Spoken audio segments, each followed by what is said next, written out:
Hey, what's going on, guys, and welcome back to another episode in my Football Manager series. This is episode number 43, and today we're turning to a brand new season as our 6th year gets underway at Carrow Road. Yes, we've stayed at Norwich. Today you'll take a look at pre-season, what went on around the European Championships, and of course the transfer special as well.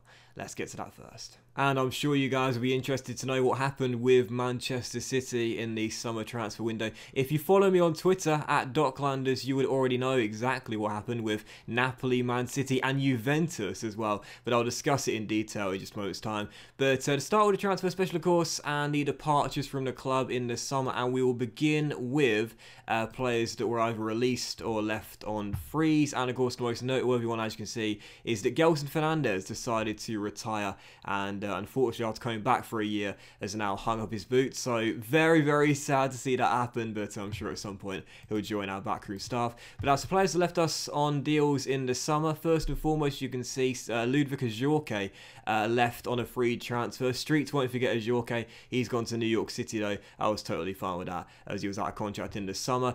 Philippe Weiss, one of our young French defenders, has joined who's he joined? Stuttgart on a seasons long loan to get some football and as well. And the main departure, I talked about at the end of last season, at least one of our stars was going to get sold, and one player did get sold, and it was Philippe Bankers. Yes, the towering Croatian left to Everton for £40 million, and I was really sad about this sale because I liked Benkovic a lot and we could have got a lot more money for him, but unfortunately this is the best deal I can negotiate. No other clubs put bids in, and it's like the worst place for us to sell him to as well. Everton of course finished in a European place last season. They're going to be one of our rivals to qualify for Europe this year as well, and now they've got an elite centre back for under the valuation too. Such a bad sale this one. My hands were kind of tied really, but that's a disastrous sale. Selling him to a European rival and under his valuation too. At 27 years old in his prime, that was a really big blow. But that is the only major departure from the club, and as we'll now move on to the signings for this season, we've signed 7 new players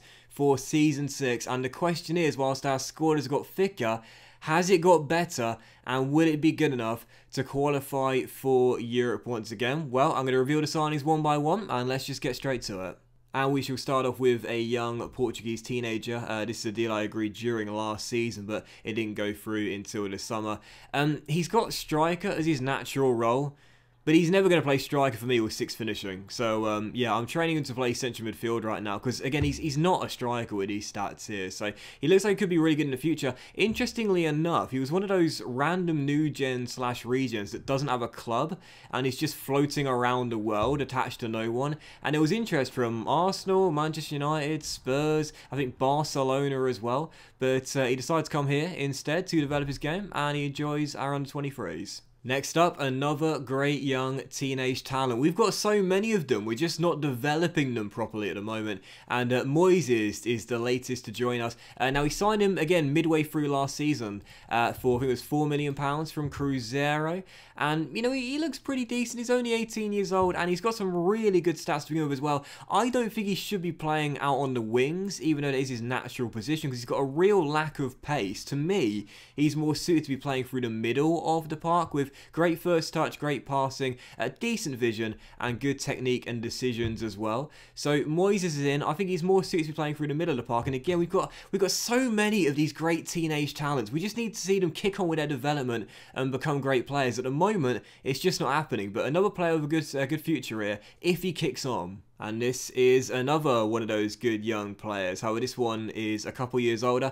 Giroux Warburton, who was signed from Spurs in the summer. A new backup left back. Of course, we've got Sanabria that plays backup left back for Jamal Lewis, but I wanted an English one as well. And this guy was let go by Tottenham on a really cheap deal as well. Just 8.25 mil with no clauses to snap him up. And I really like the look of him as well. Even though it doesn't seem like the future is too high for him, I think he could be really decent in the future. Again, if, and it's a big if, he kicks on with his development. He's very quick, 17 acceleration with 15 pace and 15 agility is nice as well. Mentally, you know, really solid all across the board. 14 determination, 14 work rate, 14 positioning, 18 bravery, really nice as well, with 15 for concentration and decisions too. And technically, when going forward, 13 for crossing, 12 passing, and he's also got 12 marking, 13 tackling, and he's 6 foot as well. So another decent young talent. And as you can tell, I was really focused on bringing in primarily young talent to this Norwich team this summer window, because I wasn't sure whether we were going to go into rebuild mode or not. But the next two wonder kids I'm going to show you are,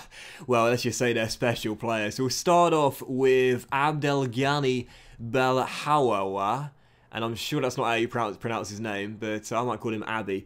But Abby is in, and this is probably, I would say, Ludwig Jorge version 2. I'm very excited about this young striker. Now, I was actually scouting him a couple of years ago, and he decided to move on to Juventus from Toulouse. But after a couple of loan spells, first in Cagliari and then in Alaves, he showed when he gets to game time, he knows how to score, and Juve let him go for just £6 million. Once again, a flat fee, no clauses or anything like that, and I really like his stats as well. He can clearly finish, and he's got some really good attributes here. Physically, all across the board, he's fantastic. 15 acceleration, 16 agility, 16 balance, 15 natural fitness, 14 pace, 16 stamina as well, and at 6'4", pretty tall indeed. Mentally, very solid too. 16 composure, 17 determination, 16 teamwork, and 13 work rate with 15 off the ball. A really crucial stat on a striker, and I like the 14 flair as well. And technically too, he's already got some really good stats at just 19 years old. 16 dribbling, 16 first touch, and 15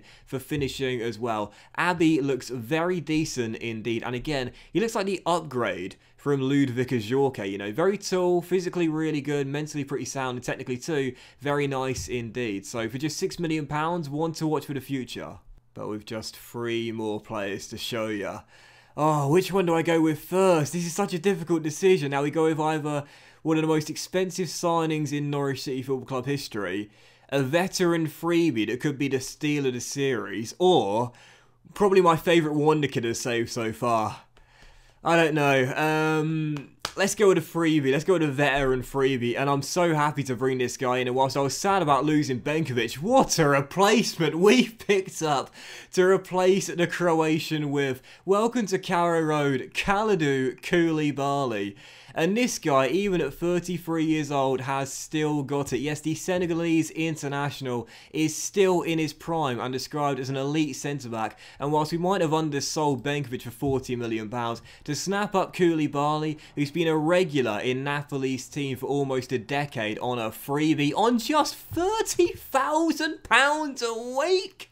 Oh, it's an absolute bargain, and I'm so happy to have him here. 30 grand a week. That's the most shocking thing of it all. But yeah, Koulibaly has still got it, man. Even at 33 years old, don't be put off by his age, because physically, this guy has kept hold of his body and then some. He's still relatively quick with 13 acceleration and 16 pace at 33. He's got 18 balance, 15 agility, 15 jumping, 15 natural fitness, 16 pace, 16 stamina, and 18 for strength as well. He's 6'2", mentally absolutely superb. Bravery and composure, composure and concentration even, yes, a little bit concerning, but other than that, 15 aggression, 16 anticipation, 17 bravery, 14 decisions, 16 determination, you know I love that, with 15 teamwork and 17 work rate, and on a magic quad on Koulibaly as well. 15 positioning, 16 heading, 17 marking, and 17 tackling. And with 12 first touch, 13 passing and technique as well, he's good when playing out from the back as well. Absolute bargain. A really awesome player. 12 leadership can come in handy as a senior as well.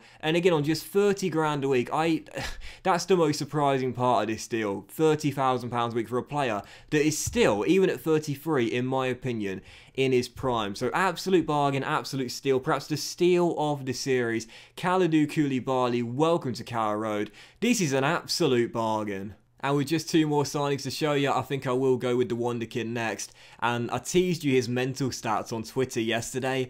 I'm so excited for this guy, man. He could well become my favourite Wonder Kid of the FM save. Yes, Matteo Provenzano has agreed to join us from Lazio for a very cheap deal, all things considered, of just £18 million. And he's been a regular at the Stadio Olimpico the last 2 years with Lazio and performed really well in the Serie A as well. But he's made a permanent switch to England and joined us here at Carrow Road. There was interest from Juventus, but we snapped him up before Juve got the chance. And when you look at this guy's stats here, Oh, you can tell exactly why I was so drawn to him. He's described as a wonder kid. He's got the resolute personality. He plays 1-2s, dictates tempo. I love that trait. And tries tricks as well. And whilst physically he's pretty average, nothing really jumps out at you here at 5'11". And technically too, he's again pretty decent but could be better with 13 dribbling, 18 first touch, 15 free kicks is nice, with 16 passing and 14 technique. Look at his mental stats at just 19 years old, although he'll be turning 20 in a couple of weeks' time. He has got 16 determination, 18 flair, 18 teamwork, 18 vision, and 16 work rate as well. At just 19. You know, these are the stats that normally increase on a player in their late 20s to early 30s, but instead at 19, he's already got a great mental understanding and reading of the game. I'm very excited about this guy. Now, whilst the game thinks that playing further forward should be his natural role, and based on his stats with Lazio, I guess I couldn't really complain about that, and I've got no qualms playing him as a cam as well. He's certainly not suited to playing on the wings, because he's got a lack of physicality in his game. I am training him right now to play as a defensive midfielder and a deep line playmaker, because to me, that's where his role and position should be. Physically, he's not the best, but technically, he's got the stats to be a perfect deep line playmaker with perfect first touch, very good passing, very good technique, and eagle-eyed vision with great teamwork and work rate and decisions as well. So in my opinion, he should be a deep line playmaker, and again, that's where I'm training him right now as a defensive midfielder. I think he, as part of our 4-1-2-3 gegenpress system, would be perfect in this deep line playmaker role as part of our midfield trio. So yeah, Provenzano in, and with those mental stats, you knew I had to sign him. And for 18 mil, I think that could be an absolute bargain. And you know, the final signing I'm going to show you is, you know, I would say very exciting, don't get me wrong, but thinking about it, I probably should have reordered those three there, because this guy is our third most expensive signing, I believe, in club history, but I think it could possibly be classed as an overspend, depending on how he performs for us this season. Regardless, welcome to Carrow Road. Mason Mount, yes, the former Chelsea midfielder, has signed for Norwich City, and I would say the transfer fee again of 41.5 mil could possibly be classed as an overspend, considering last season with Chelsea, he only played the 10 games in the Premier League, and only 4 of those were starts. He wasn't really used last season by Chelsea, but we know that Mount's got the ability. The question is, can he do it on a consistent basis? Now, Mason Mount's physicality is not the best, 13 acceleration, 14 agility, only 11 for balance, he can't jump at all, and 15 pace, natural fitness, and 16 stamina is pretty decent, I suppose. Mentally, you know, relatively solid all across the board, 15 composure, 16 determination, 14 decisions with 15 off the ball, 14 flair, 14 teamwork, but 18 work rate is my favourite stat of the lot, of course, with 13 vision. And, you know, technically, again, very well balanced here. You know, he's got 15 dribbling, 14 first touch, 14 finishing, which could come in handy as a box-to-box midfielder. He's also got 13 for free kicks and long shots, with 14 passing and 15 technique as well. So, you know, again, all round, he's very solid. But the real question is he worth our most expensive contract in Norwich City Football Club history? Well, I'm not entirely sure, but that's what we had to pay to convince him to come here. £140,000 a week. It's a very pricey contract. It's a 5-year deal. He's got some big bonuses and clauses as well. And is he worth this money? I'm not entirely sure. I guess only time will tell. He's a great player though, and again, very versatile too. You can play on the wings, you can play further forward, right through the heart of the pitch, and also deeper as well. I wouldn't personally play him deeper with these stats here, but he can do so if we want to play him there. And again, as an England international, 39 caps for his country. He's a winner. He's won 3 things in the past 3 years: the Premier League, the Carabao Cup, and the Europa League with Chelsea as well. He could prove to be worth the money, but it might prove to be a bit of a white elephant with this really expensive contract here. I guess only time will tell. But at 25 years old, he's in his prime right now, and I'll just have to hope he comes up good in the biggest of games. So as you can see in the summer transfer window, I have to say it was actually not that big of a blow for us financially, despite bringing in 7 players. Due to the sale of Benkovic of £40 million, we only actually had a net loss of 38 million. That's our cheapest net loss in 3 years. So it wasn't that bad. And what's that saying? We all know and love it. Don't talk about spend, talk about net spend. Only 38 million pounds is a net loss, really, for these class players here. Koulibaly, Mason Mount, a great young wonder kid, and a couple others as well. I think that's actually a pretty successful summer transfer window. And that's why, as you can see, whilst our transfer budget has now gone down to 14 million pounds, we've still got 84 million in the bank balance right now. So the club is still in a very financially secure place right now, despite bringing in 7 new signings to the club.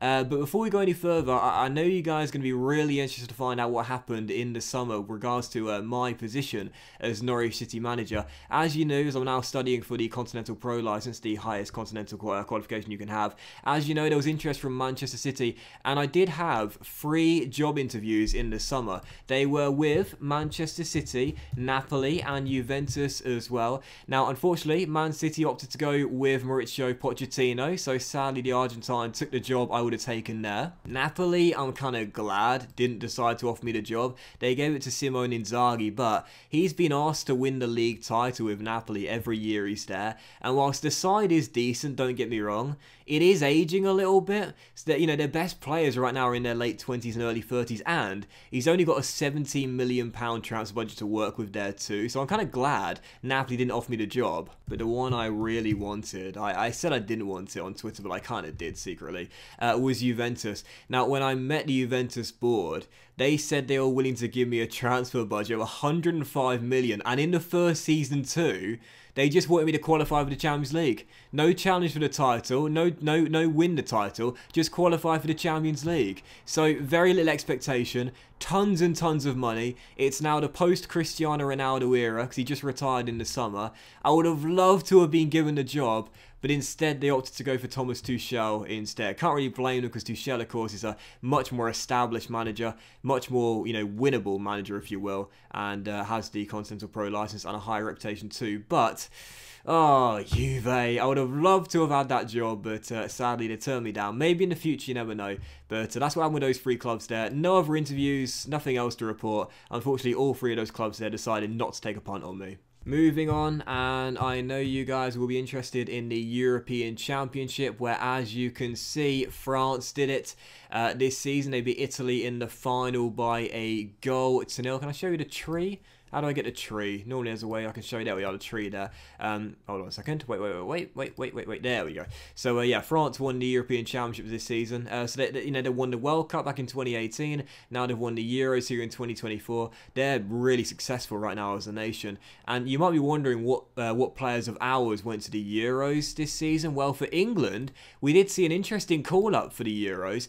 Godfrey went, although he didn't play a single game with the nation, which was a real disappointment. Dean Henderson the same. He went but didn't play a single game, but you might notice there James Maddison got the call up, and he wasn't our player at the time, Mason Mount, but Matty Longstaff, yes, the former Newcastle man, was called up to the Euros, and he won his first 4 caps for the nation as well. So I was really proud to see that. I don't know if you guys are the same, but when you're managing a club and your players win their first caps for the country, you're always really secretly delighted. So yeah, Longstaff won his first 4 caps, getting called up for the Euros, but they were knocked out in the second round. Had Brewster been there, I'm guaranteeing you, they would have at least reached the quarters. As for the other 2 representatives in the European Championships from Norwich, we had 2 other players. Adam Idah with Ireland, who sadly finished rock bottom of their group and couldn't muster up a single point. And also at the time, Philippe Bankers, he was still our player at the time, and he was called up with Croatia. They were knocked out in the second round, I believe, despite topping their group. Man, there are so many things I need to show you as well, because they're really important before our first game of the season,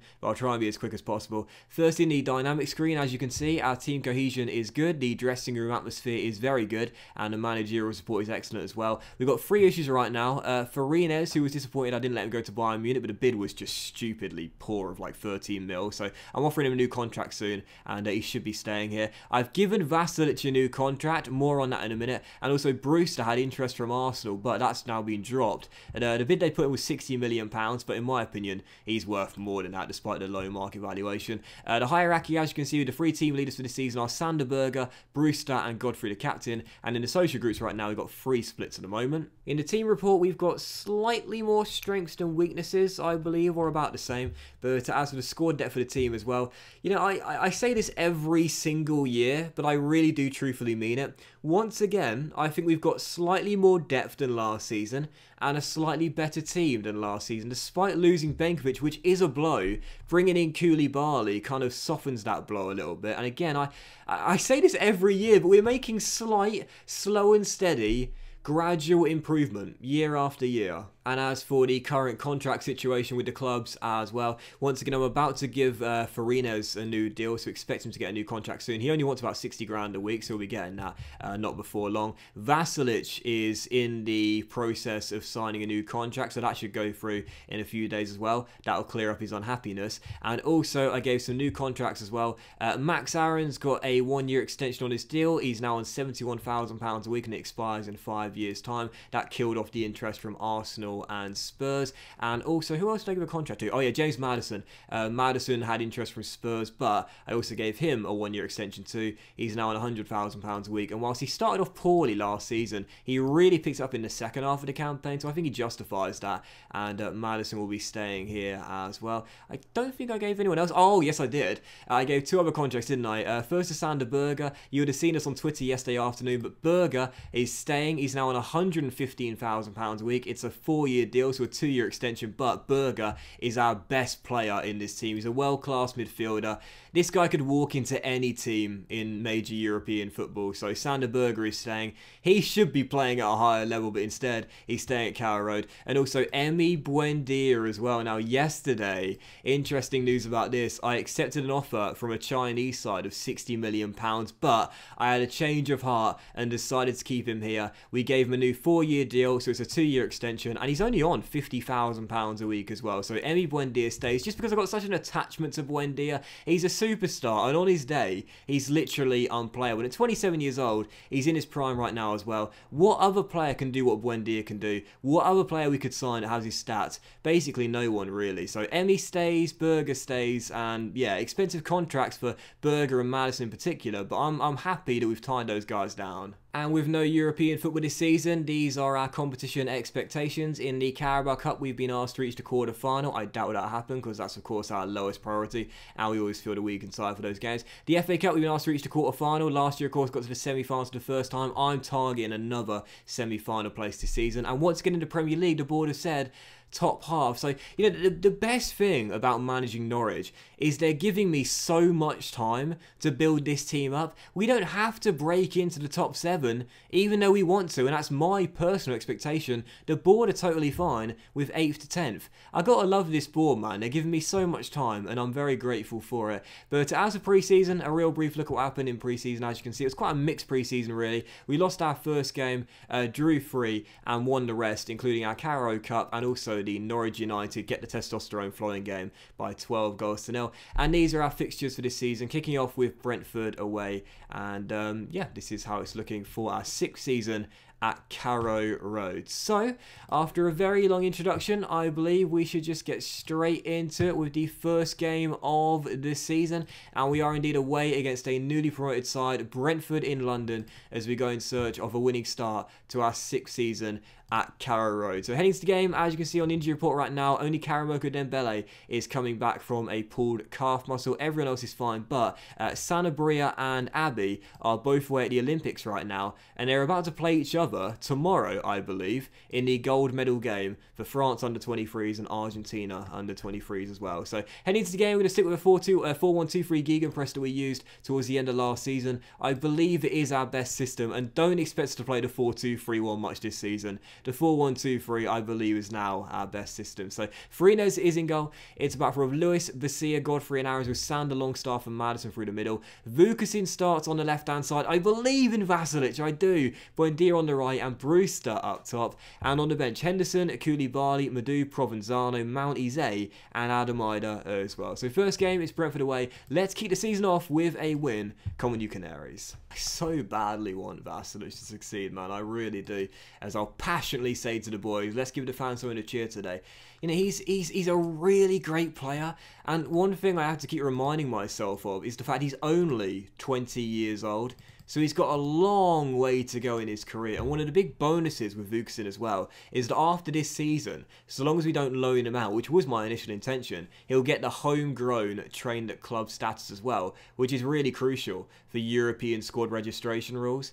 So yeah, I'm trusting Vasilic, man. I believe in him, and I believe this could be a breakthrough season as Brewster is on the break. And scores as well, 11 minutes in. Don't go to the Emirates, Rian. Stay here at Carrow Road. 1-0 Norwich. If Arsenal wants him, they're giving me £80 million.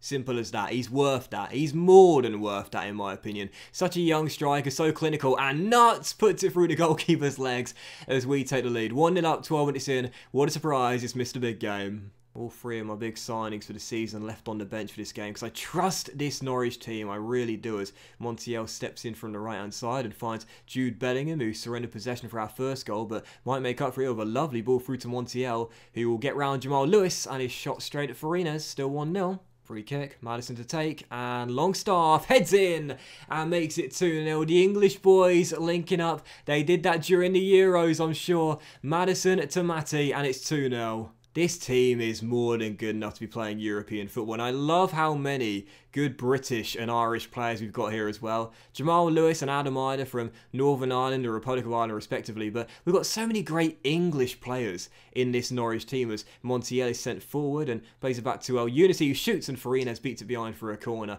I love the core we've got here. I mean, you think about it, you know, Max Aarons, Ben Godfrey, Matty Longstaff, James Maddison, Rian Brewster, Mason Mount, who has just joined us as well. I'm sure I'm forgetting one or two other players too. But, you know, this is a real... Oh, Brechi Eze is still here. Karamoko Dembele, of course, injured for this game. This is a really good British Norwich City team.